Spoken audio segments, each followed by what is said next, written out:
এই শোনো না, আমাদের অন্ধবিশ্বাস চ্যানেলটি যারা এখনো সাবস্ক্রাইব করেননি প্লিজ সাবস্ক্রাইব করে দাও।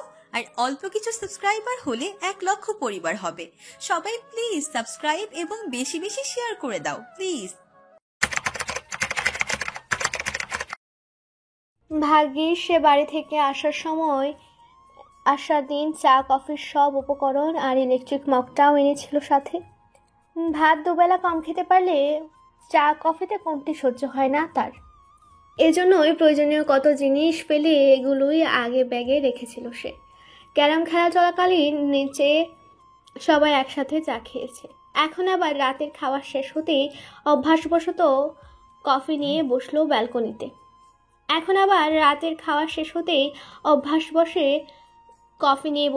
ব্যালকনিতে। অ্যাপার্টমেন্টে ফিরে এসে দেখলো গেটের ভেতরে ওয়ার্ড্রপ রেখে গেছে ভ্যানওয়ালা। এতেই তার নিজের উপর মেজাজ খারাপ ছিল। তখন সাথে সাথে চলে এলে ভ্যানওয়ালা আর দোকানের লোকটিকে দিয়ে সেটা উপরে নেওয়া যেত। তার ভুলের জন্যই সেটা তাকে নিজে এবং গেটের দারোয়ান আর বাগানের মালিককে ডেকে তা উঠাতে হলো। এতে অবশ্য তার একটু খারাপ লাগলো। নিজের কাছে ক্যাশ টাকা পয়সা না থাকায় সংকোচ ভরে বলতে হলো তাদেরকে, চাচা কিছু মনে করবেন না, আমি কালকে আপনাদের পারিশ্রমিক দিই। মানে আমার কাছে ক্যাশ কিছুই নেই, আর আসার সময় এটিএম বুথও খোলা পাইনি। তাসিনের দিকে তাকে দারোয়ান বলল, আরে কিছু লাগবে না স্যার। তাসিন কৃতজ্ঞতার হাসি হেসেছিল তখন, তবু মনে মনে ঠিক করলো কাল দুজনকে কিছু দিয়ে দেবে। কফির মগ খালি করে সে মাকে ফোন দিল। প্রথম দফায় কেউ কল তুলল না। পরের বার মাসা কল তুলে হিচকি তুলে কাঁদতে লাগলো। তাসিন উদ্বিগ্ন হয়ে জানতে চাইলো কি হয়েছে, আর তাতে মাইশার কান্না দ্বিগুণ হলো। তাসিন অবশ্য ভয় পেয়ে গিয়েছিল অশনি চিন্তার। পর মুহূর্তে মায়ের কথা শুনে বুঝলো মাইশা তার ঢংকন্যা বরাবরই মতোই আহ্লাদি হয়ে কেঁদেছে। তুহিনের অবস্থা দেখে মা ভয় পেয়ে গেছেন এবং পরে পুরো ঘটনা জেনে চিন্তিতও হয়ে পড়েছেন। আর মা চিন্তিত মানে বাড়ির প্রত্যেকের উপর দিয়েই সেই চিন্তার ঝড় তুফান বয়ে যাবে একটু আধটু। মানে মাইশার উপর দিয়েও বকাঝকার তুফান বয়েছে একটু। তাসিনের হঠাৎ করেই খুব হাসি পেয়ে গেল একটা কথা মনে করে। সুপ্রভার এমন হুটহাট ঝগড়াটে আচরণ আর তার মায়ের সাথে অনেকটা মিলে। আবার উদারতাও তার মায়ের মতোই ওই মেয়েটার। কিন্তু প্রচণ্ড ক্রোধও জেগে উঠছে মস্তিষ্কে রায়হানের কথা শুনে। কত বড় কলিজা, কারো তার বোনদের দিকে নজর দেয়। তাসিন বাড়ি থাকলে তো বোধহয় আরো বড় কোনো দুর্ঘটনা ঘটে যেত। মুহূর্তেই তাসিনের রাগে মুখ থমথমে হয়ে উঠল। মাসুমা বুঝি ফোনের ওপাশ থেকেই টের পেলেন ছেলের রাগ, তাই বললেন, আপাতত ঝামেলা মিটে গেছে। ওই ছেলে আর কখনো সাহস করবে না আয়নার দিকে তাকানোর। এমন আরো অনেক কথা বলে ফোন রাখলেন মাসুমা। তাসিনও কিছু সময় শান্ত হয়ে গেল, তবে মাথায় রাখলো ঘটনাটা। সে এখানে বসেই কোনো এক ব্যবস্থা করিয়ে ফেলবে, যেন রায়হান তো দূর, কেউ যেন তার বাড়ির মেয়েদের দিকে তাকাতে না পারে। রাতের আবহাওয়া আজ প্রচণ্ড গরম। সন্ধ্যায়ও ঝড়ো বাতাস বইল, আর এখন হঠাৎ করে হাওয়া গরম আর ঝলসানো মনে হচ্ছে। তাসিনের দু চোখে ঘুম নেই, কিন্তু ঘুমানোটা জরুরি। ভাবলো একটু ফেসবুকিং করে না হয় সময় কাটানো যাক। যেমন ভাবা তেমনই কাজ। অনলাইনে এসে প্রথমে নোটিফিকেশন চেক করলো। তাতে বন্ধু বান্ধব, আত্মীয় স্বজন অনেকের রিয়্যাক্ট কমেন্টে ছড়াছড়ি। সেগুলো পড়তে পড়তেই মনে হলো সুপ্রভার সাথে পরিচয়টা এখন আর এতটাও আনকোরা নয়, আইডিতে অ্যাড করাই যায়। কিন্তু মেয়েটার আইডি নেমই তো জানা নেই। আবার মনে হলো থাক, কি দরকার, যেতে পরে অ্যাড করার কথা বললে না আবার হ্যাংলা ভেবে বসে। কথাগুলো ভাবলেই মনটা আকুপাকু করলো তার আইডির নাম জানার জন্য। আন্দাজ লাগিয়ে সুপ্রভা নাম লিখে সার্চ করলো। বেশি সময় লাগলো না মেয়েটাকে খুঁজে পেতে। শ্রী মিউচুয়াল দেখতে চোখ ছানা বড়া তাসিনের। অস্ফুটে উচ্চারণ করে উঠল, বাহ, সো ফাস্ট। মিউচুয়াল চেক করতে দেখতে পেল তার 3 বন্ধুই যুক্ত আছে মেয়েটার সোশ্যাল অ্যাকাউন্টে। বুঝতে পারলো শুধু তার সাথে সাপে নেউলে ব্যাপার ছিল। সব সময় বাকিদের সাথে তো একটা বন্ধুত্বপূর্ণ সম্পর্ক। ফোনে এই সময়টা দেখে নিল রাত 11টা বাজে। আর জেগে থাকার মানে হয় না, তাই ব্যালকনি ছেড়ে রুমে গেল তাসিন। ফোনটা সাইলেন্ট মোডে রেখে চার্জে বসিয়ে বিছানায় গা এলিয়ে দিল।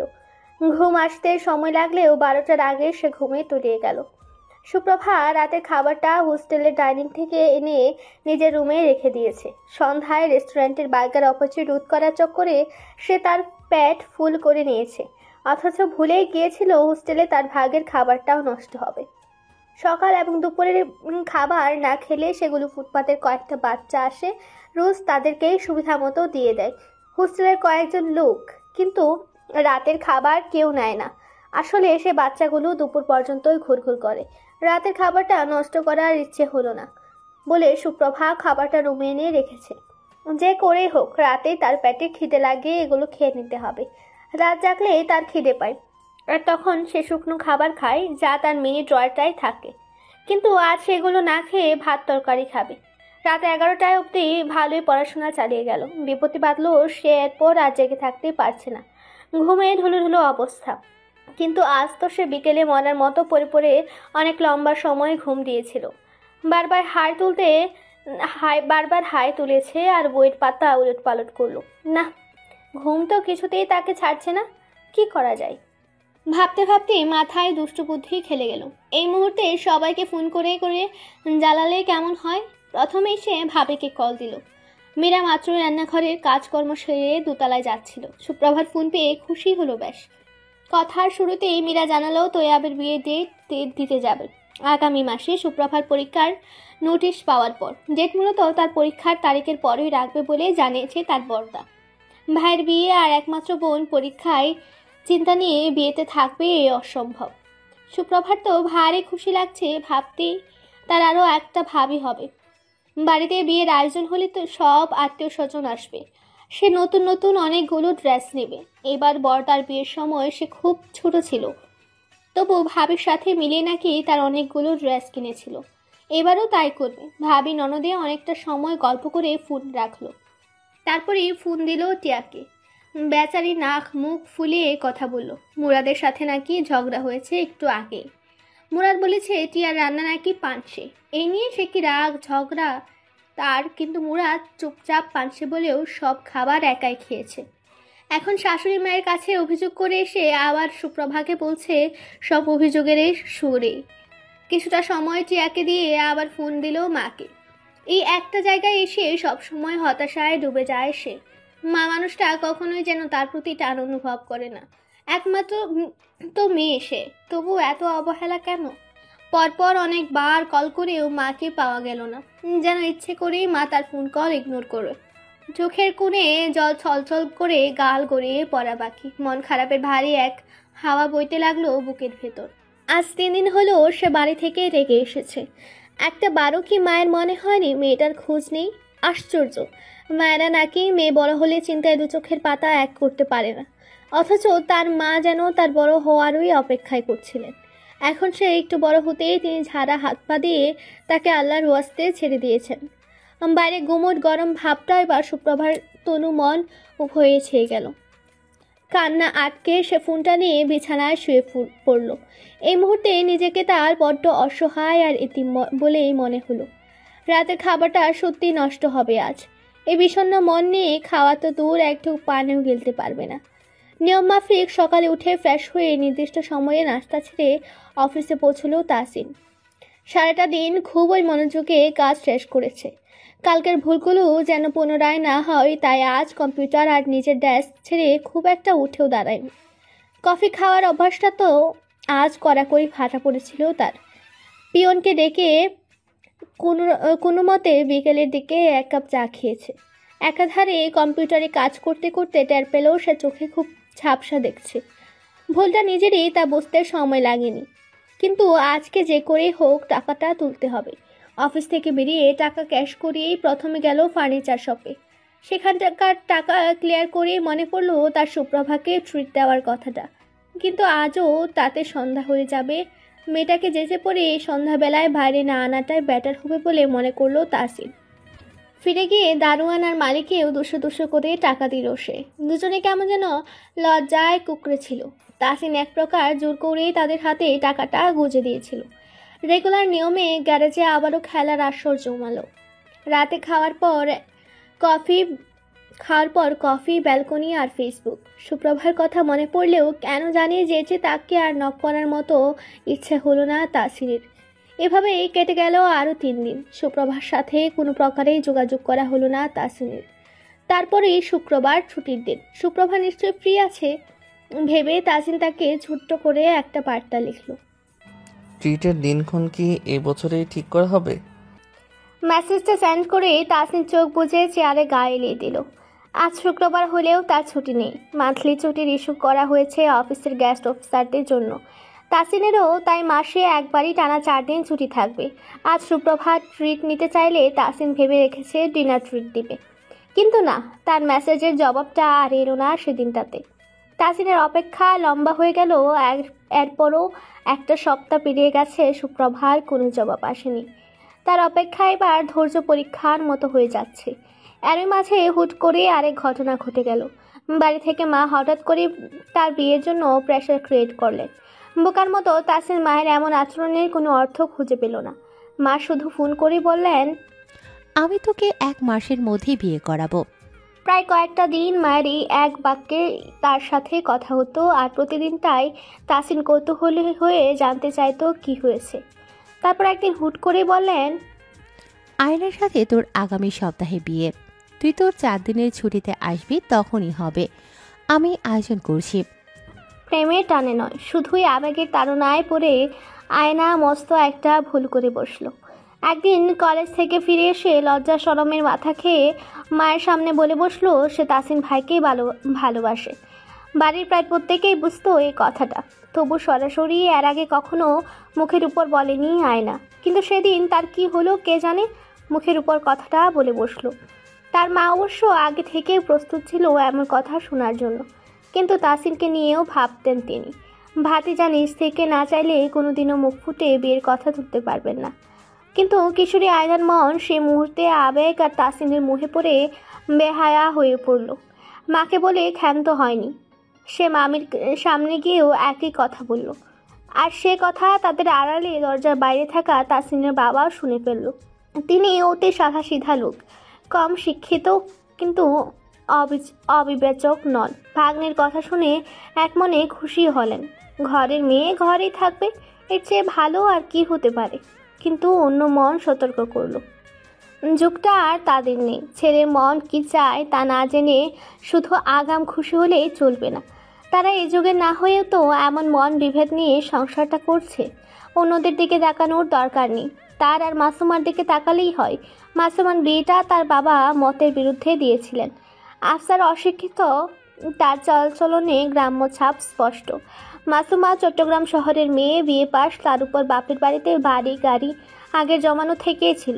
বলতে গেলে রাজকন্যার মতো জীবন ছিল তার। কোনো এক বিপদে আফসারের মধ্যে কোনো এক সততার ঝলকানি দেখে মাসুমার বাবা মহিউদ্দিন হঠকারী এক সিদ্ধান্ত নিয়ে ছোট মেয়েকে তুলে দিলেন আফসারের হাতে। সে সময়কার মেয়ে বলে মাসুমা কান্নাকাটি করলো, তবু বিয়ে ভাঙার মতো দুঃসাহস দেখাতে পারেনি। এরপর কতগুলো বছর এক ছাদের তলায় জীবন কাটালো, নারী পুরুষের দৈহিক আকৃষ্টতায় দুনিয়ার বুকে নিজেদের অস্তিত্ব আনলো। কিন্তু এতেই কি সব সুখ? মোটেই না। প্রিয় মানুষটির চোখে যখন জীবনযাপনের তৃপ্ততা না পাওয়া যায়, তার হাসি মুখটাতেও যখন বিষাদ ধরা পড়ে, তখন আর সংসারটাতেই সুখ বলে কিছুই পাওয়া যায় না। আফসারের জীবনেও তাই। মাসুমা হাসি মুখে সংসারটা আগলে রাখলেও কোনো এক বিজন রাতে আফসার অনুভব করত তার প্রিয় নারীটি অস্থির চিত্তে আছে।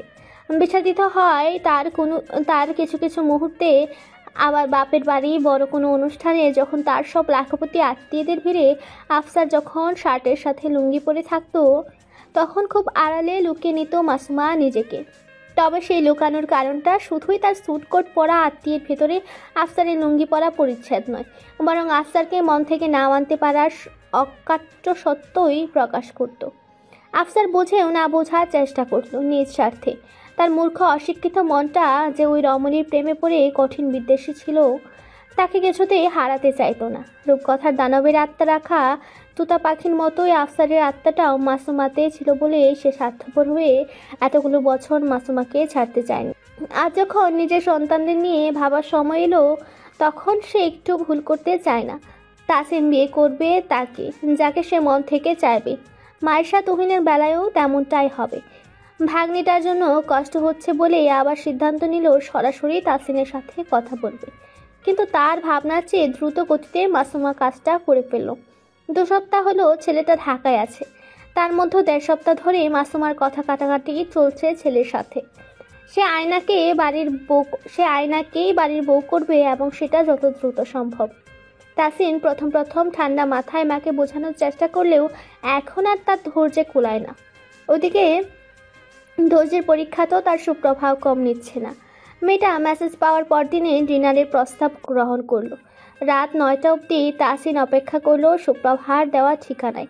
চমৎকার এক রুফটপ রেস্টুরেন্টে তাসিনের সময় কেটেছিল উত্তেজনায় অপেক্ষা করে। 8টা থেকে ঠিক 9টা পর্যন্ত, এরপরেই অপেক্ষাটা বড্ড ফিকে আর অত্যাধিক বিরক্তিকর লাগছে।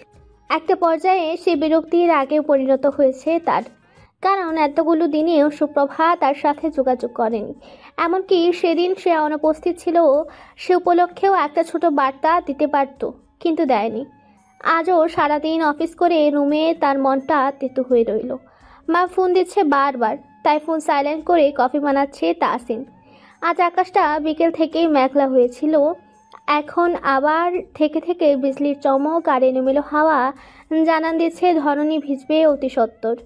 বুকের ভেতর দুদিককার ক্রোধ যেন জ্বালিয়ে দিচ্ছে, আর তা নেভাতে এই বৃষ্টিটা প্রচণ্ড দরকার।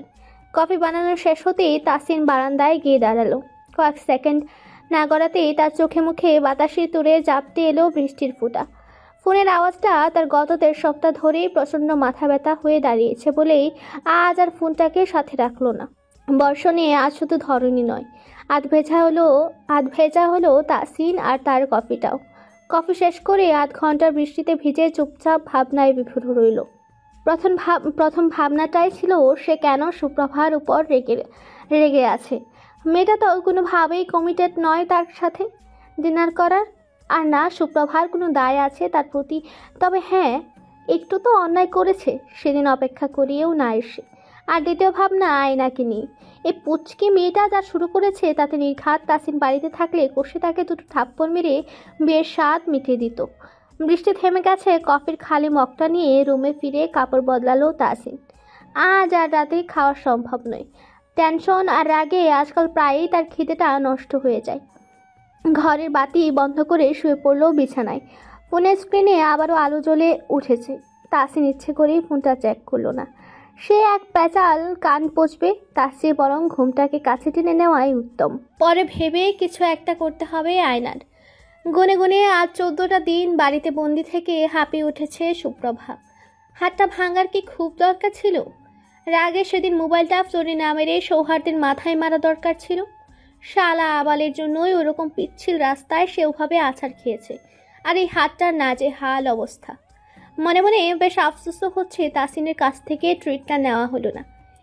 বুকের ভেতর ধকধকানি আবার শুরু হলো ওই অসহ্যকর লোকটার কথা মনে করে। আর এখন রাগটাও হচ্ছে মায়ের উপর। এতগুলো দিনে নতুন একটা ফোন আর তার সিমটাও সে হাতে পেল না শুধুমাত্র মায়ের কারণে। আচ্ছা, মা কি ভাবছে সুপ্রভা সত্যিই কোনো ছেলের সাথে ডেটে গিয়ে ওরকম একটা দুর্ঘটনা ঘটিয়েছে? কিন্তু কি করে সম্ভব? সে তো আসলে আসল ঘটনা কাউকেই বলেনি। শুধু বলেছে বৃষ্টিতে পথ পিচ্ছিল ছিল আর সে ক্যাম্পাস থেকে বেরিয়েই পিছলে পড়েছিল। তারপরও কেন বলল? কপালে ভালো ছিল রাস্তায় ছিলে গড়িয়ে যদি পুকুরটাতে পড়তো। মূল ঘটনা, তাসিনের ওয়ার্ড্রপ কেনার দিন রাতেই তাসিনের ডিনার ট্রিট মেসেজটা পেয়ে সে অতি উত্তেজনায় রাতভর ঘুমাতে পারেনি। এত উত্তেজনা কেন হয়েছিল সে জানে না। শুধু মনে পড়ছিল চট্টগ্রাম থেকে ঢাকায় আসার পথে তাসিনের বুকে নিজেকে দেখার সেই ভুরটা, ঘুম ঘুম আর সরল চোখে তাসিনের তাকিয়ে থাকা, নিঃশ্বাস চেপে তার থেকে নিজেকে সরিয়ে নেওয়া। আর একবারও ঢাকায় যাওয়ার পথে একই ঘটনা ইচ্ছাকৃত ঘটল। আসল সত্যি এটাই, এবার মধ্যরাতে সুপ্রভা জেগেছিল। নিজের পাশে তাসিনকে দেখে প্রথমে ভরকে গেলেও কিছু সময়ই নিজেকে ধাতস্থ করে নিয়েছিল। তারপরে প্রথমে যে কথা মনে হয়েছিল, এটা কি কাকতালীয় নাকি কোনো কারণ আছে? এভাবে প্রতিবারেই তাদের অজান্তেই কেন তাদের দেখা হয়ে যায়? এটা কি তাকদীরের কোনো ইশারা? নিজেই নিজের ভাবনাতে হেসে ফেলল সুপ্রভা। কেমন সিনেমাটিক এক ভাবনা ছিল। আর তাসিনের গায়ের গন্ধটা আবারও সেই প্রথম দিনের মতো নাকে লেগেছিল খুব করে। চোখ বুঝে আপনি ঢলে পড়েছিল তাসিনের কাঁধে, যেন অ্যালকোহলের মতো টানছিল তাকে। মনের মাঝে এক সুপ্ত ভালো লাগার শুরুটা হয়েছিল কক্সবাজার থেকে, কিন্তু তা যে কখনো এতখানি গাঢ় হবে তা কি ভেবেছিল তারা? দুপ্রান্তে দুজন মানুষের ভাবনার জগৎ একটাই, অথচ দুজন ভাবনার সম্পর্কে কিছুই জানে না। সংকোচ আর দ্বিধায় কখনো মন খুলে অনুভূতিকে অনুভব করার সাহসটাও আসে না তাদের মাঝে। হাত ভাঙার পরেই সৌহার্দ্য সুপ্রভাকে হাসপাতালে ভর্তি করায়। সারাদিন হাসপাতালে কাটিয়ে বাড়িতে ফোন করে সুপ্রভার অবস্থার কথা সৌহার্দ্য নিজেই সুপ্রভার বর্দাকে জানায়। আর তাতেই রেগে হাসপাতালে বসে ফোন ভেঙে ফেলে সুপ্রভা। রাগটা তার সৌহার্দ্যের উপর থাকলেও তা মিটিয়েছে ফোনের উপর। এরপরই মনে পড়েছে তার কাছে তাসিনের নাম্বারটা আর কোথাও নেই। কয়েকটা ডিজিট মনে থাকলেও সবটা নেই। তাসিন নিশ্চয়ই রেস্টুরেন্টে তাদের জন্য অপেক্ষা করবে। এরপর তো বর্দা এসে নিয়ে গেল বাড়িতে। কয়েকবার ভাবির ফোন থেকে তাসিনকে কল করতে চেষ্টাও করেছিল, কিন্তু নাম্বারটা আর ঠিকঠাক মনে করতেই পারেনি। এদিকে তার এফবি অ্যাকাউন্টের পাসওয়ার্ডও মনে নেই, নয়তো এফবি থেকে টিয়ার কাছ থেকে নিজেকে নিজে সখানে গালি দিয়ে বসলো আফসোসে। মহিলা কলেজের সামনে একদল বখাটে নিয়মিতই ঘুরঘুর করত। রায়হান আর তুহিনের ঝামেলাটা পুলিশ পর্যন্ত যাওয়ার কারণেই এহসানকে একটু ঘাটাঘাটি করতে হয়েছে ব্যাপারটা নিয়ে। রায়হান শুধরেছে কিনা খুব একটা বোঝা না গেলেও আয়নার পেছনে তার আনাগোনা বন্ধ হয়েছে। একটু আধটু খোঁজ নেওয়ার কারণে এহসান দুদিন কলেজে গিয়েছিল, যদিও সরাসরি সব কাজ সে করে না। কলেজের প্রিন্সিপালের সাথে ইচ্ছাকৃতভাবে একটু সাক্ষাতের জন্যই প্রথম দিন যাওয়া। সেখানে গিয়ে প্রথমেই সে ভুলবশত ধাক্কা খেয়েছিল আয়নার সাথে। আয়নাকে দেখতে মনে পড়ল প্রথমবার বাজারে রায়হানের সঙ্গে রেখেছিল মেয়েটিকে। মেয়েটিও যে তাকে দেখে চিনতে পেরেছে তা বোঝা গেল মেয়েটির আর চোখে তাকানো দেখে। এহসানের কি হলো কে জানে। সে এরপর আরও একদিন কোনো কারণ ছাড়াই এসেছিল কলেজে। ঘুরে ফিরে তার দৃষ্টি অজান্তে আবার আয়নাকে খুঁজে ফিরল। দেখা মেলেনি সেদিন আর। এরপর পরপর আবারও এলো এহসান, একদিন দুদিন আরও কয়েকদিন। হঠাৎ করে তার মনে হতে লাগলো সে বখাটেদের তাড়াতে এগিয়ে এখন নিজেই বখাটেদের ভূমিকায় চলে এসেছে। মেয়েটিকে সে এখন রোজও একবার করে দেখে, তবে তা অবশ্যই লুকিয়ে। কেমন যেন নিজেকে আজকাল পুলিশ কম চোর বেশি মনে হয়। প্রেমের বর্ষণ হতে হাজারো বাধা বিপত্তি থাকতে পারে, কিন্তু প্রেমে পড়তে তাতে নিশ্চয়ই কোনো বাধা নেই। বরং কে কখন এই প্রেমের পথে হোঁচট খেয়ে মুখ থুবড়ে পড়বে তার ঠিক ঠিকানা নেই। সত্যি নেই, নয়তো একই সময়ে তিন দিকে তিনজন মানুষ হঠাৎই প্রেমের ভরাডুবিতে ডুবলো কি করে? পুলিশ অফিসার এহসান হঠাৎ করে হাঁটুর বয়সী এক মেয়ের প্রেমে নাক মুখ ডুবে পড়ে গেল। সে সময়ে তার ফুফাতো বোনও সুপ্রভাব পড়ল ঝড় বাদলের রাতে তাকে জ্বালিয়ে মারা ছেলেটির প্রেমে আজ যা তা বানানোয়।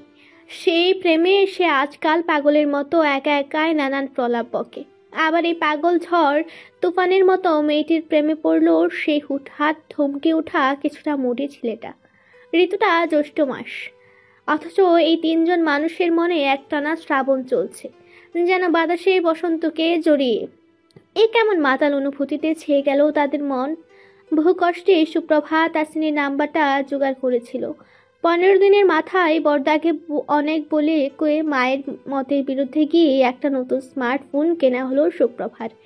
ডান হাতে প্লাস্টারটা উতরে গেল 15 দিনে, আর ডান হাতের আঙ্গুলগুলো মোটামুটি সচল ছিল বলেই ফেসবুক আইডির পাসওয়ার্ড রিকভার এবং পরে টিয়াকে নক করে টিয়ার ফোন নাম্বার নিল। কল দিয়ে 1 ঘন্টা 12 মিনিট নিজেদের আলাপ আলোচনার মাঝে ইনিয়ে বিনিয়ে বাহানা দাঁড় করিয়ে তাসিনের নাম্বার চাইল। দিনের বেলায় মুরাদ অফিসে থাকায় রাত অবধি অপেক্ষার পরই টিয়া তাকে পাঠালো তাসিনের ফোন নম্বরটা। দ্বিধায় ভরা বুক নিয়েও সংকোচে ছোট্ট একটা বার্তা লিখে পাঠিয়ে দিল তাসিনের নম্বরে। পরীক্ষার বেশি দিন নেই, তার উপর পড়ালেখায় লম্বা গ্যাপ পড়ে গেছে। 2 দিনের ভিতরেই তো ঢাকায় যেতে হবে। তখন তার প্রথম কাজই তাসিনের পক্ষ থেকে ডিনার ট্রিট অথবা অন্য কিছু।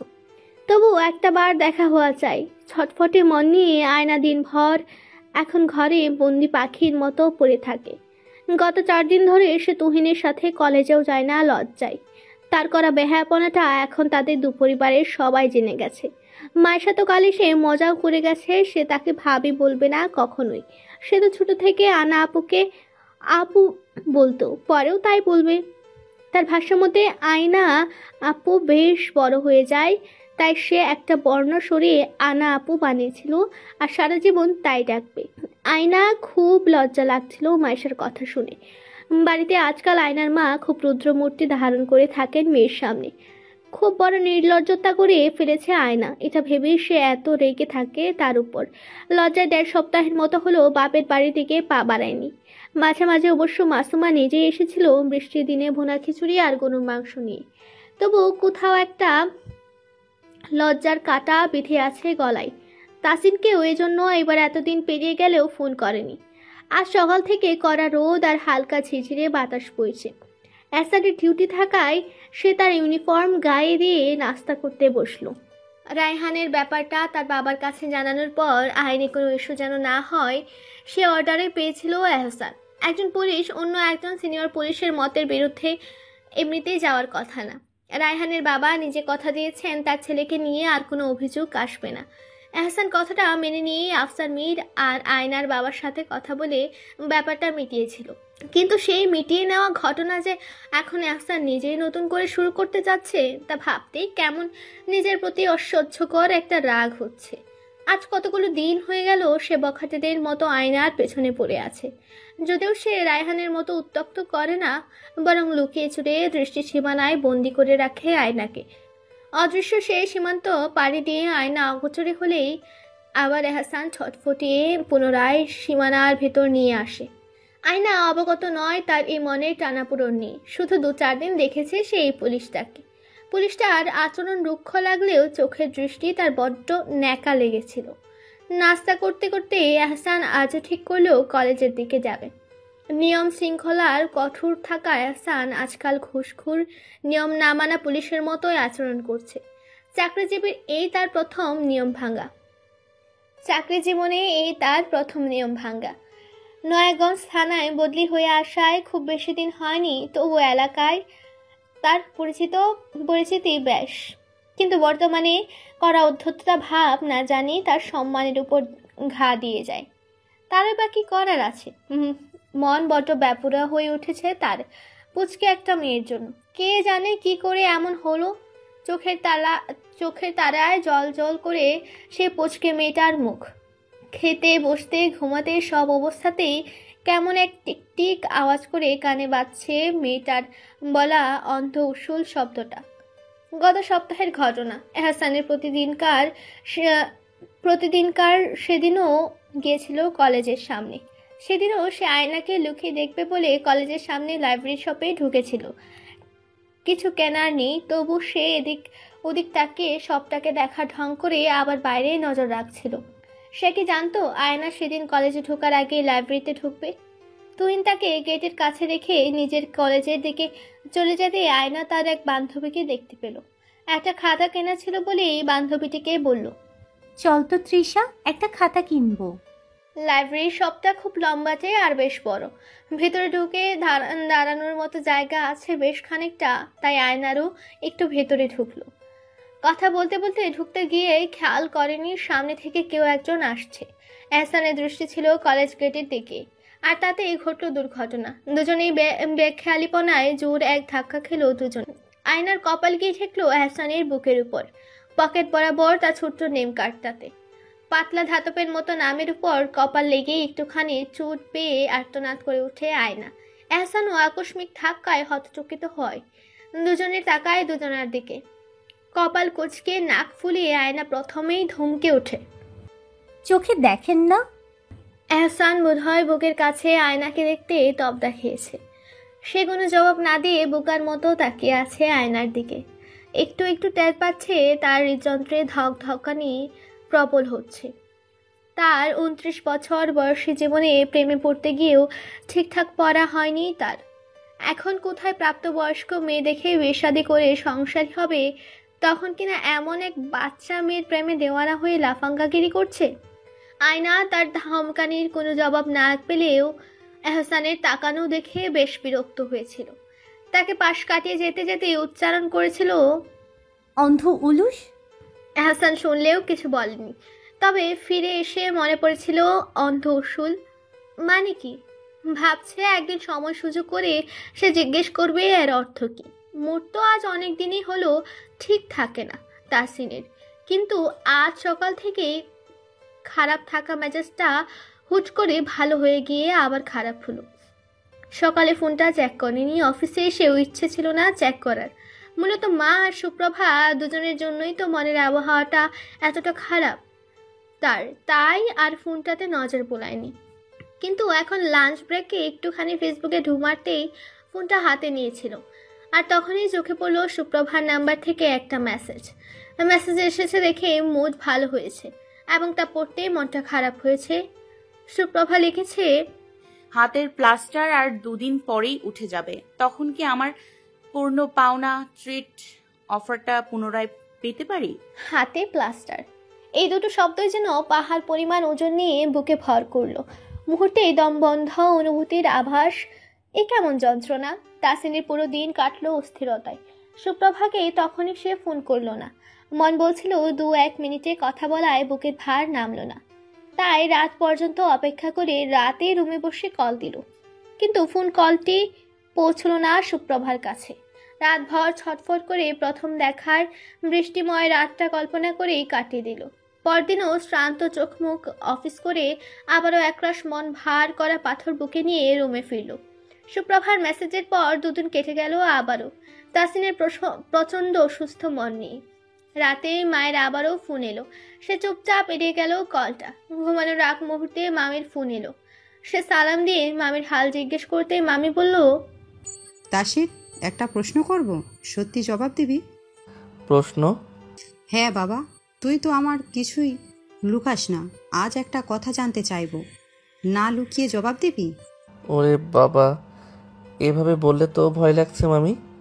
ভয় পাওয়ার কিছু নেই, শুধু সঠিক জবাবটাই দিবি, আমি কাউকে কিছু বলবো না। ব্যাস। মামির এই কথাতেই তাসিন বুঝতে পারলো মামি কি জিজ্ঞেস করবে। এই সহজ সরল মানুষটাকে সে এমনি এমনি বলে নাকি? ঠিক বাবার মতো করে সবটা বুঝে যায় এই মানুষটা মনের কথা, ইচ্ছে আর কখনো কখনো করা আবদারগুলো। তাই তো সাধ করে মেয়ে বলে সম্বোধন করে, আর মামিও আহ্লাদে তাকে আব্বা বলে। মামির প্রশ্নের আগেই সে সরাসরি জবাব দিল, আমার কারোর সাথে প্রেমের চক্কর নেই সত্যি। আয়নাকে আমি তার জন্মের পর থেকেই আপন বোনের মতো ভেবে এসেছি। মা বললেই তো আর আমার পক্ষে তাকে বউ বলে ভাবা সম্ভব নয় মামি। বিয়েটা কি ছেলে খেলা নাকি সবাই মিলে বলল, আর আমিও বিয়ে করলেই তাকে বোন থেকে বউ ভেবে নেব। তাসিন কিছুটা রুদ্ধশ্বাসে সবটা বলে দিল। মামি উপাস থেকে শুনলো চুপচাপ, তারপরে দীর্ঘশ্বাস ফেললেন। মাছুমা খুব করে ধরেছে আমায় তোমাকে রাজি করানোর জন্য, কিন্তু আমি জোর করতে নয়, তোমার মুখে শুধু সত্যটা জানতে চাইছিলাম। আচ্ছা দেখি কি বলা যায়। তোমার মাকে তবে একটা কথা রাখলো। আমি জানি কি কথা। আমি যদি কখনো নিজেই কাউকে পছন্দ করি তবে অবশ্যই আমার মেয়েকেই আগে জানাবো। মামি হাসলেন এবং বিশ্বাসও করলেন তাসিনের কথা।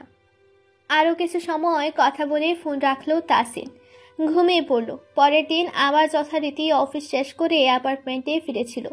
কি মনে করে হঠাৎই মুড়ে এসে 3 গলির মাথায় অন্য গলিতে ঢুকে গেল। সে গলি দিয়ে বের হলে সে ফার্নিচারের সব সামনে পড়ে এবং তার পেছন দিকে সুপ্রভার হোস্টেল।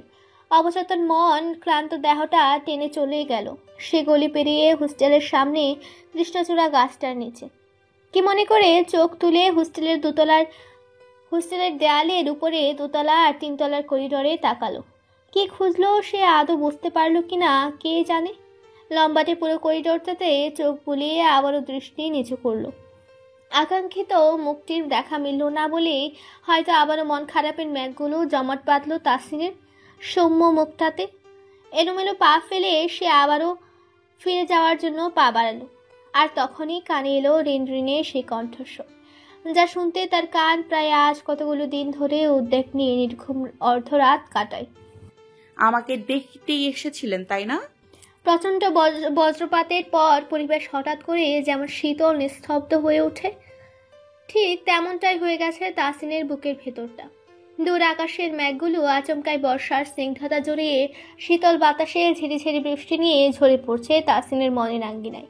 সামনে দাঁড়িয়ে থাকা এলোমেলো চুল আর লেপটে থাকা কাজল চোখের মেয়েটি এক সমুদ্র ঢেউ নিয়ে তারই হৃদয়ে আসছে পড়লো যেন এই মুহূর্তে। কানের ভেতর রুমঝুম ছন্দ তুলে বেজে উঠছে কথাটা, আমাকে দেখতে এসেছিলেন তাই না?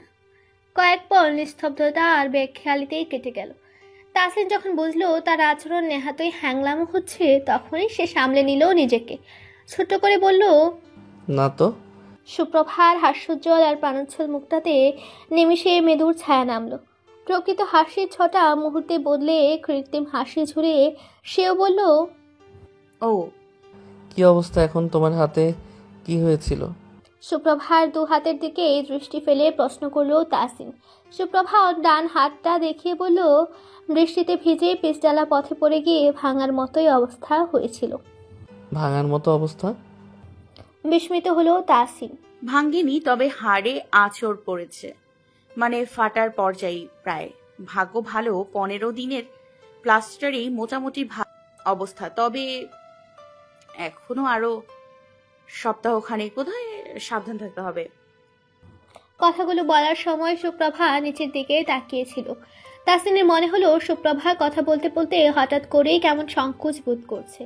আর আশ্চর্য হলো এই প্রথমবার সুপ্রভা এমন আচরণ করলো, নয়তো পরিচয়ের শুরু থেকেই মেয়েটা তার সাথে বজ্রপাতের মতোই আচরণ করেছে। এমনকি একটু আগেও আবহাওয়া মোটেই মেঘলা ছিল না, অথচ এই সন্ধ্যায় দূর আকাশে পূর্ব দিকে চিকন চুলের মতো সরু একটু আলোর ঝলকানি দেখা গেল। বিজলি চমকালো মাত্রই অন্ধকারাচ্ছন্ন সন্ধ্যাটাও আরো অন্ধকার হয়ে এলো। হোস্টেলে ফিরে যাও, বৃষ্টি হবে বোধহয়। সাবধানী গলায় বলল তাসিন। সুপ্রভাও মাথা নেড়ে সম্মত হলো। তাসিন গলার টাইটা টেনে একটু লুজ করতে করতে গম্ভীর স্বরে বলল, আমি আসি, সাথে ছাতা নেই, বৃষ্টি নামলে ভিজে ফিরতে হবে। কেমন যেন কৈফিয়ত দেওয়ার গলায় বলল কথাটা। সুপ্রভা এবার একটু মাথা তুলে তাকালো সামনের মানুষটির দিকে। আশেপাশের দোকানে এবং রাস্তায় বাতির আলো তাদের উপর পড়ছে একটু একটু। তাতে সে খেয়াল করলো তাসিনের গায়ে থাকা সাদার মধ্যে লম্বা কালো স্ট্রাইপট ইন করা শার্টের প্যাচের দিকটা কিছুটা কুঁচকে আছে। সারাদিন বসে বসে কাজ করার দরুন শার্টের এমন দশা। হাতটা দুটো ফোল্ড করা কোণে পর্যন্ত। তার সাথে ডান হাতে বড় ডায়ালের বেশ দামি একটা ঘড়ি।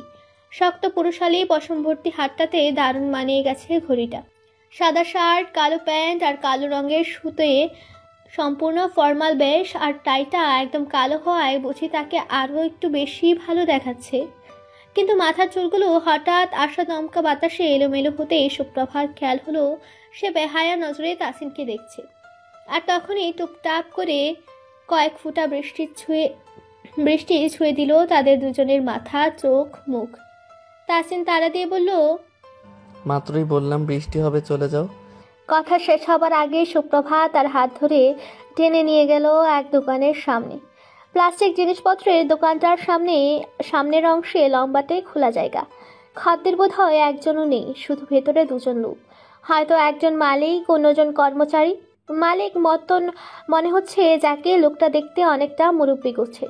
দোকানের সামনে হঠাৎই দুজন ছেলে মেয়ে দেখে লোকটা কপাল কুঁচকে তাকালেন, তবে কিছু বললেন না। মিনিট খানেকের মাঝে ঝমঝমে বৃষ্টি ঝরতে লাগলো। তাসিনের এবার রাগই হলো কিছুটা। নিজেই এমন ধীরে স্থির গল্প করতে দাঁড়িয়ে গেল বলেই তো এমন আটকা পড়লো বৃষ্টিতে। অথচ এই বৃষ্টিতে এদিকটায় রিক্সা পাবে না তা সে ভালো করেই জানে। তারও ইচ্ছে ছিল খোলা হাওয়ায় হেঁটে ফেরার, কিন্তু এখন আর তা সম্ভব নয়। বৃষ্টিতে ভিজলে মাথা ব্যথাটা নির্ঘাত বেড়ে যাবে। তুমি কিন্তু হোস্টেলে চলে যেতে পারতে। আমি এখনো যেতে পারবো, কিন্তু আপনি। আমার চিন্তা করতে হবে না, সন্ধে পেরোচ্ছে, তুমি হোস্টেলে। তাসিনের বলা শেষ হয়েছে কি হয়নি, সুপ্রভা সত্যি দ্রুত পায়ে বেরিয়ে গেল দোকানের সামনে থেকে। বেচারা থ হয়ে তাকিয়ে রইল সুপ্রভার যাওয়ার পথে, আর ভাবতে লাগলো বৃষ্টিটা কি বাড়বে আরও, না একটু ধরে আসবে। রিক্সা ওই পাশে চোখে পড়ছে না। এই রিক্সার শহরেও বৃষ্টি দিনে রিক্সা সংকট প্রায়ই দেখা যায়। ভেতর থেকে দীর্ঘশ্বাস ফেলে আবারও ভাবে অন্য কথা। বিকাল থেকে মনোচাটন ছিল এই দিকটায় আসার জন্য, সে কারণেই কিছুটা সময় বাড়ির ঝামেলাগুলো কিছুটাক্ষণ মস্তিষ্ক থেকে বেরিয়েছিল। এখন আবার সেসব ভাবনায় ঘুরে ফিরে মস্তিষ্কে তোলপাড় করছে। এটা নিয়ে হাঁটতে হাঁটতে চলে যান। ফিরে যাও। কথায় ভাবনার জাল ছিল। মুখ জুড়ে তার অখণ্ড হাসির ছটা। ঝকঝকে সাদা আঁকাবাঁকা দাঁতগুলো যেন প্রত্যেকটাই উন্মুক্ত হতে পেরে আনন্দিত। সুপ্রভা একটা ছাতা নিয়ে নিজের মাথায় ধরে অন্য একটা এগিয়ে দিল তাসিনের দিকে। আজও আহসানকে দেখে বিরক্ত হয়েছে আয়না। অন্য সব মেয়েদের মতো তারও এখন বোঝার ক্ষমতা হয়েছে কোন ছেলের চোখে তার জন্য কিছু আছে, কে কখন তার দিকে কোন দৃষ্টিতে তাকায়। তার বুঝতে বাকি নেই ওই আধবুড়ো পুলিশটা যে তাকে পছন্দ করে, কিন্তু এই পছন্দ করা ব্যাপারটা তাকে রাগিয়ে দেয়। সে মনে মনে আঞ্চলিক ভাষায় কিছু গালিও দেয় এহসানকে। যতই পুলিশ নামক উলুসটা লুকিয়ে তাকে দেখুক না কেন, সে ঠিকই দেখে ফেলে লোকটাকে। রায়হানকে দমিয়ে এখন নিজে কেমন রায়হানের মতো বখাটেপনা করছে লোকটা। তবে এই ভালো যে লোকটা ভদ্র বখাটে, লুকিয়ে দেখলেও সামনে এসে উত্ত্যক্ত করে না। হয়তো এলাকায় নিজের আলাদা একটা নাম আছে বলে প্রকাশ্যে সাধু সেজে থাকে। আয়নার দেখার বিষয় না লোকটা সাধু কি অসাধু, তার শুধু ভাবনা এই মাসে তাসিন ভাই বাড়ি এলেই নিশ্চয়ই মামি একটা ব্যবস্থা করবেন। তখন ওই ব্যাটা উলুসকে গুড নিউজ দিয়ে তাক লাগিয়ে দেবে। এখন শুধুই দিন গুনছে কবে যে একটা শুভ দিন আসবে। মাস কয়েক পরে তার বোর্ড এক্সাম, সে চিন্তাও তাকে কাবু করছে না। অথচ তাসিন ভাই এলে বিয়ে নিয়ে কিছু একটা হবে ভাবলেই গা কাঁপিয়ে জ্বর আসতে চায়। সন্ধ্যায় নাস্তা পানির পরও সে পড়তে বসেছিল, আর এখন রাত বাজে 9টা। প্রায় 3.5 ঘন্টার মতো সে ইংলিশ একটা শীট নিয়ে বসেছে, অথচ এতক্ষণে একটা অক্ষরও সে চোখ বুলায়নি। শুধুই টেবিলে রেখে একবার ফোন ঘাঁটছে, একবার আয়নার সামনে দাঁড়িয়ে নিজেকে দেখছে, একবার ফেসবুকে ঢুকে তাসিন ভাইয়ের আইডি ঘাঁটছে, ছবি দেখছে, আবার কখনো টুপ করে তার ছবিতে উষ্ণ চুমুর বর্ষণ করছে। সেদিন তাসিন তার ফোন ধরে তাকে আচ্ছা মতো ধুলাই দিয়েছে বলে এখন আর ভুল করেও কল দেয় না আয়না। তবে নাম্বারে ফোনের ডায়াল প্যাডে বারংবার তুলে আবার মুছে ফেলে। কিশোরী মন প্রজাপতির পাখায় ভর করে ঘুরে বেড়াতে বেশি ভালোবাসে। সামনে অনিশ্চিত বিপদ জেনেও সে রঙিন পাখায় নিজেকে চড়িয়ে রাখে। দিন রাত 24 ঘন্টায় তার উরু মনে এলোমলি হয়ে তাসিনের স্বপ্নে বিভোর থাকে। আজকাল তার প্রেম পাগলি এতটাই প্রগাঢ় হয়েছে যে সে তার ঘুম খাওয়া সবই ভুলে গেছে। এখনও তার সাথে তেমনই হলো। মা ডাকলো খাবার খেতে, সে চট করে ঘরের বাতি বন্ধ করে কাঁথা মুড়ি দিয়ে শুয়ে ঘুমের ভং ধরলো। আয়না আর কোনো সাড়া না পেয়ে তার মা ঘরে এলেন। বাতি জেলে মেয়েকে কাঁথায় মোড়ানো দেখে ভাবলেন গা গরম হলো কিনা। কাঁথা টেনে সরিয়ে কপাল ছুঁয়ে দেখলেন না, জ্বর নেই। বাইরে বৃষ্টি কিংবা ঝড়ো বাতাসও নেই, তবু কাঁথায় কেন মেয়ে? অবাক হলেও কিছু বললেন না তিনি। আয়নার মা ঘর ছেড়ে বের হতেই আয়না আবার উঠে বসলো বিছানায়। আবারও ফোন নিয়ে তাসিনকে দেখতে লাগলো মুগ্ধ নয়নে। মুরাদ আজ অফিস থেকে ফেরার পথে ছোট মাছ কিনলো অনেকগুলো। বাজার করে বাড়ি ফিরতে ফিরতে তার সন্ধে হলো। পথে আবার রিমনের সাথে দেখা হতে দু বন্ধু দোকানে বসে চা আড্ডায় আরও কিছুটা সময় কাটিয়ে দিল। আড্ডার মাঝে কথা হলো তাসিন আর সুমনকে নিয়ে। তাসিনের মতো সুমনেরও সুযোগ হয়েছে ভালো একটা চাকরি, তা এলাকার বাইরে। তাসিন আছে ঢাকায়, আর সুমনের চাকরি হলো রংপুরে। মোটামুটি 3 বন্ধু চাকরি জীবন চমৎকারভাবেই শুরু করেছে। শুধু রিমনটারই কিছু হয়েও হয় না। বন্ধুদের মধ্যে সর্বপ্রথম ভালো একটা চাকরি রিমনে পেয়েছিল, কিন্তু তার খামখেয়ালি আর দুষ্টু আচরণে টিকল না। এরপর আরও 2-3টা চাকরি হলো, আর হাতছাড়াও হলো। অথচ মুরাদ আর তাসিন প্রথম দফায় যে চাকরি পেয়েছে তাতে এখনো লেগে আছে। গল্প করতে করতে মুরাদ বলল, অনেক তো হলো, এবার একটা চাকরিতে থিতু হও ভাই। আমি তো হতেই চাই, কিন্তু মানুষগুলো আমার পিছনেই লেগে থাকে।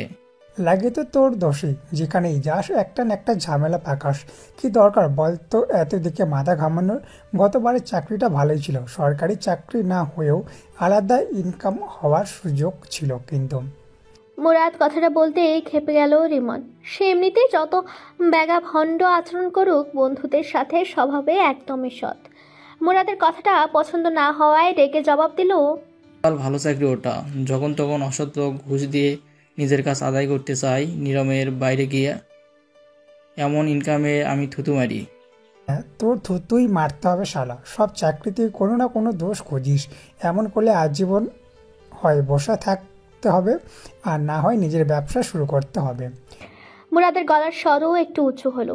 তারা বসেছিল চায়ের দোকানে আর একটা বেঞ্চিতে, দুজনের হাতে চায়ের কাপ, আর তাদের পাশের গ্রামেরই আরও 2-4 জন লোক বসেছে। সবাই কৌতূহলী নজরে তাদের দেখছে। মুরাদের রাগ হলো কিছুটা। সে বসা থেকে উঠে চায়ের দাম দিয়ে বলল, বাড়ি যাচ্ছি আমি। রিমন বুঝলো বন্ধু তার রেগে গেছে। পেটুক এই বন্ধুটা রেগে বেশিক্ষণ থাকতে পারে না জানে, তাই আপাতত আর কোনো জবাব দিল না। মুরাদ বাড়ি গিয়ে বাজারের ব্যাগ টিয়ার হাতে দিয়ে তার মাকে বলল 1 কাপ চা দিতে। টিয়া ব্যাগ থেকে বাজার বের করতে করতে অবাক হলো। সে ফ্রি আছে অথচ তাকে চায়ের কথা না বলে মাকে বলছে।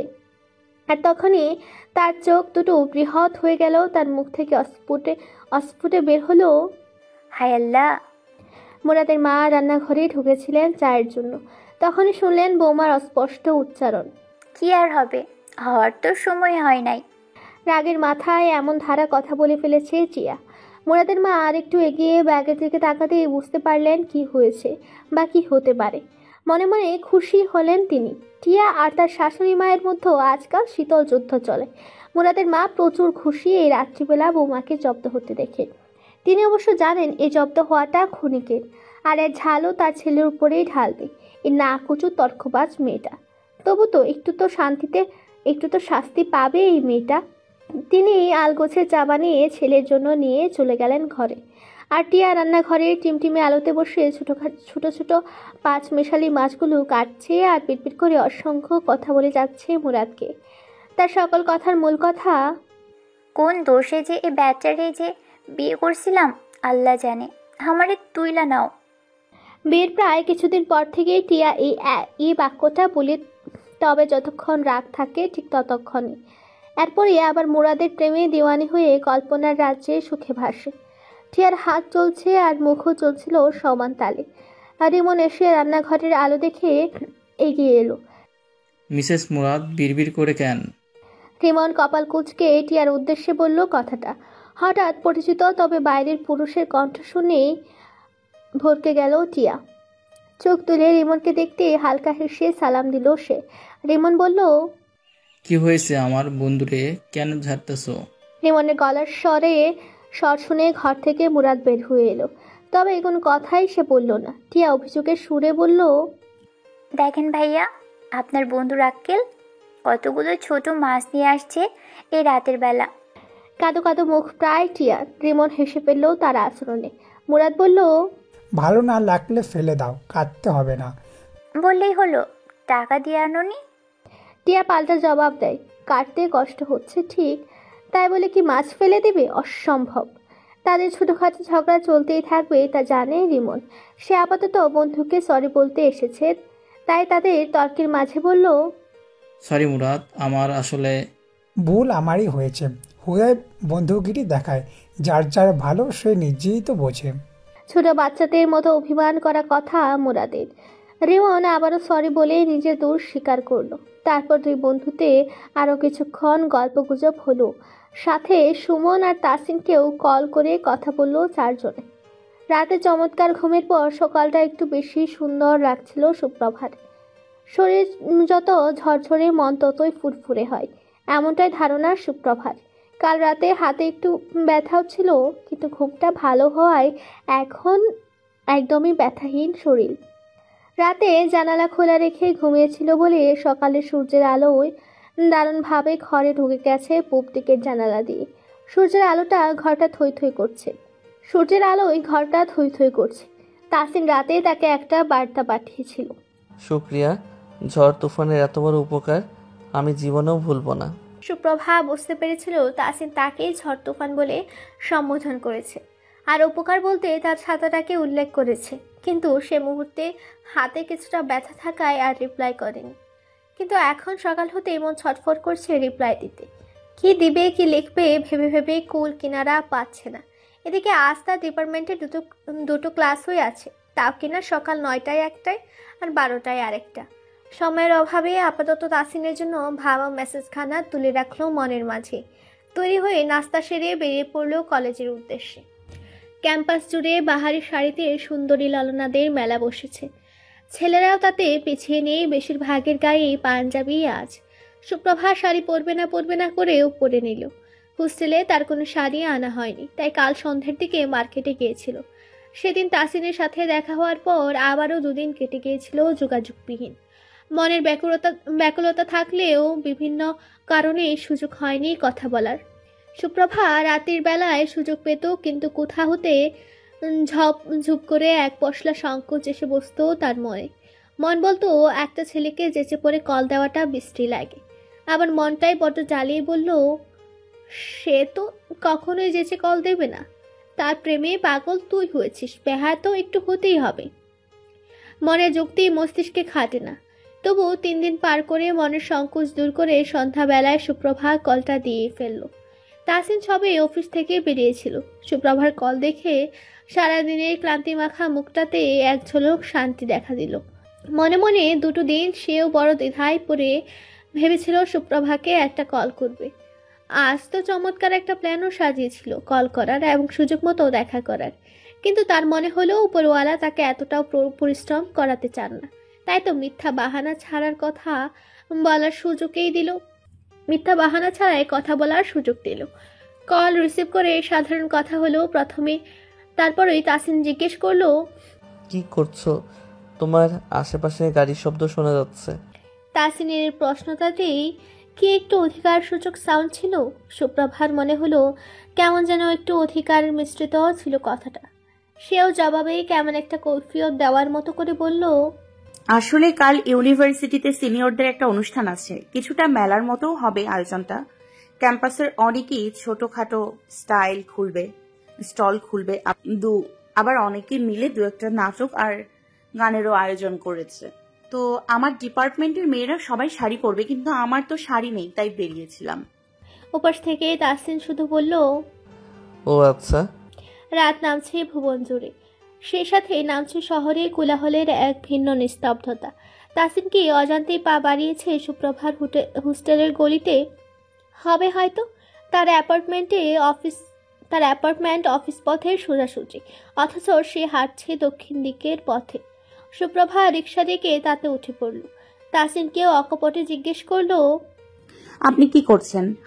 এটা কি প্রশ্ন ছিল নাকি দেখা হওয়ার একটা সুযোগ? তাসিন চমকে উঠে বলেও বসলো, ভাবছিলাম মার্কেটে যাব, 2-একটা টি শার্ট কেনা দরকার, কিন্তু এদিকটাই তো ঠিকঠাক চিনি না সব। তাসিনের এই কথাটা কি খুব হাস্যকর ছিল? এমনই তো মনে হচ্ছে। তাই তো সুপ্রভা শোনা মাত্র খিলখিলিয়ে হেসে উঠল। হাসছো কেন? হাসার মতো কথা বলে হাসবো না? আপনি কি নিজেকে হারিয়ে ফেলার ভয় পাচ্ছেন নাকি? বেশি ভয় পেলে বলুন, আমি নিয়ে যাচ্ছি মার্কেটে। ছোট বাচ্চা বলে কথা, হারিয়ে গেলে আবার আন্টি কান্না করবেন, তার বুকটা হারিয়ে গেল বলে। হাসি একটু কমেনি সুপ্রভার, হেসে চলেছে। রিক্সাওয়ালা অবশ্য 2-1 পিছন ফিরে দেখেছে তাকে, হয়তো ভাবছে এই কোন পাগলি উঠেছে রিক্সায়। তাসিন কয়েক সেকেন্ড চুপচাপ হাসিটা শুনে বলে বসলো, রাক্ষসী হাসিটা শেষ হলে লোকেশনটা বলো, আমিও আসছি মার্কেটে। সেও আসবে।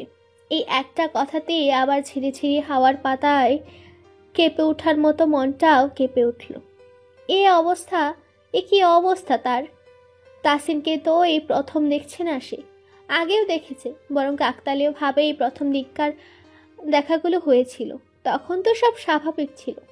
এখন কেন এমন লাগে তার?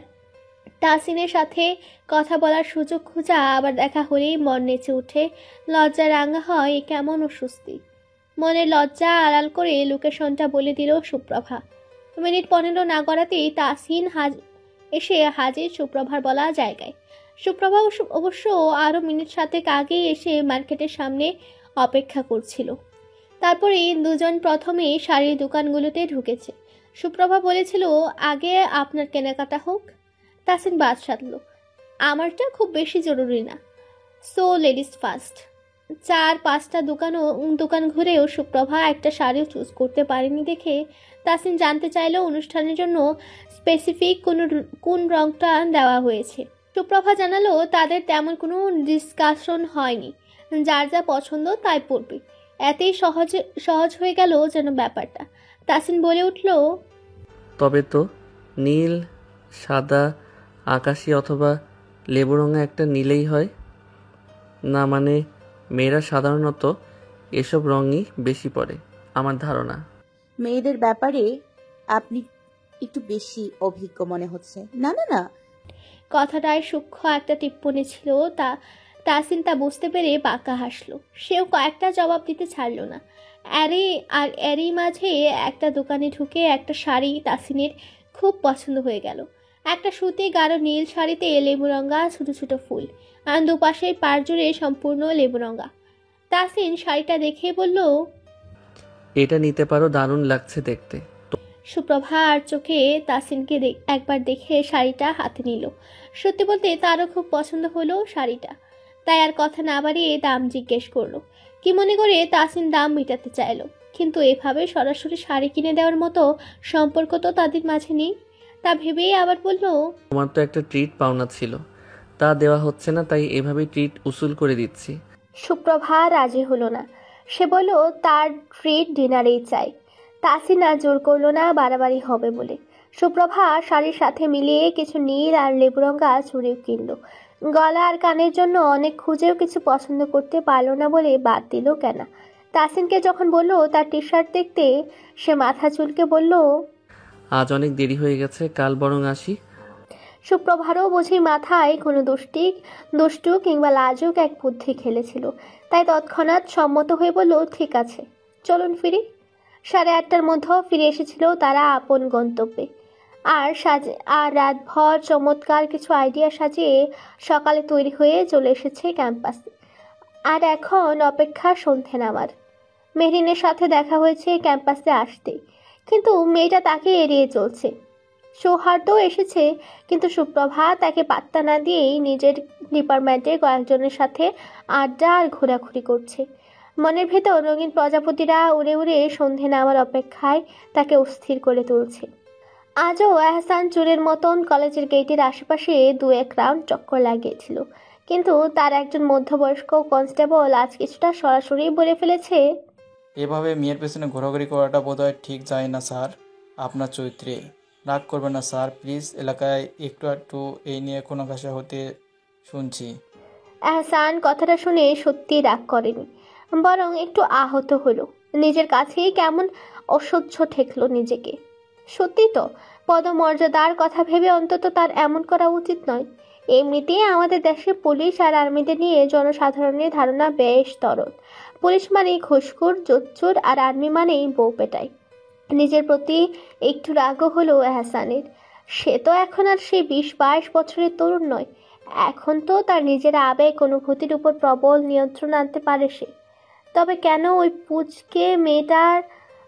পুচকে আর কপাল কুঁচকে রাখা মেয়েটার প্রতি এত দুর্বল হচ্ছে সে খোঁজ নিয়ে জেনেছিল মেয়েটি মোটামুটি ভালো অবস্থানপন্ন পরিবারের একমাত্র মেয়ে, এবং মেয়েটির বাবা যথেষ্ট শিক্ষিত। সে হিসেবে মেয়েকে নিশ্চয়ই একটা বয়স পর্যন্ত পড়াশোনা করিয়ে তবেই পাত্রস্থ করবেন। ততদিনে তো এহসানের 2-1টা ছেলে মেয়েও হয়ে যাবে।